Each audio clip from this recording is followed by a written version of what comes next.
Michael Douglas delivered one of the most memorable performances of his career as Gordon Gekko in Oliver Stone's 1987 film Wall Street.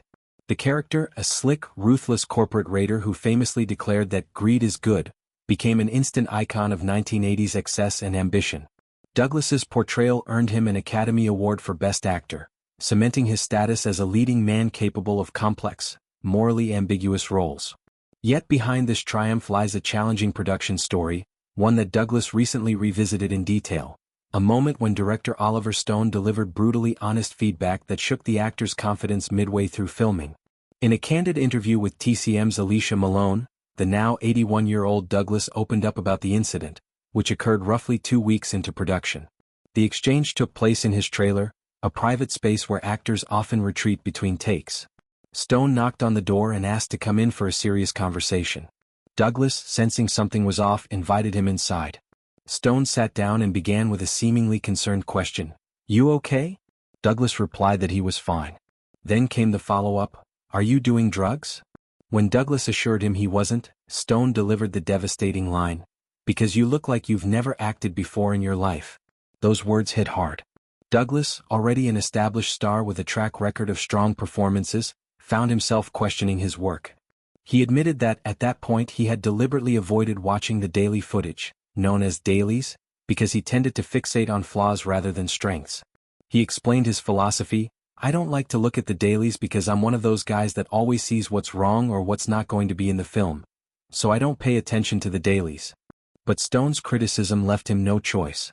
He agreed to review the footage, scrutinizing it intensely. To his surprise, the scenes looked solid to him. He kept saying, "I think it's pretty good," and Stone responded affirmatively, "Yeah, it is, isn't it?" The director's tough approach wasn't about the quality being poor, it was about pushing Douglas further. Stone deliberately used shock value to provoke a stronger, more intense performance. Douglas later reflected that this moment forced him to dig deeper into the role, channeling greater levels of charisma, menace, and vulnerability into Gekko. The film itself was a sharp critique of the financial world's cutthroat culture during the Reagan era. Stone, drawing from his own experiences and observations, crafted a story about a young stockbroker, played by Charlie Sheen, who becomes seduced by Gekko's world of insider trading, corporate takeovers, and unbridled greed. Gekko's monologues, particularly the "greed is good" speech, captured the era's ethos while also serving as a cautionary tale. Douglas's performance made the character magnetic yet repellent, a balance that required precision.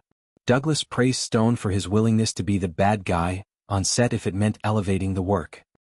"He was willing for me to hate his guts for the rest of this movie to get that extra little push," he said.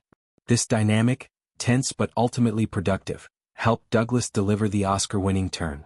The film grossed well at the box office and became a cultural reference point, influencing everything from fashion, pinstripe suits, slick-back hair, to business jargon. Looking back, Douglas views the incident as a turning point that strengthened his commitment. It reminded him that even seasoned actors benefit from direct, sometimes harsh, feedback.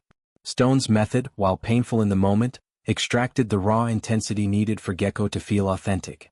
The story serves as a reminder of the collaborative yet challenging nature of filmmaking, where directors and actors must navigate ego, insecurity, and creative differences to achieve greatness.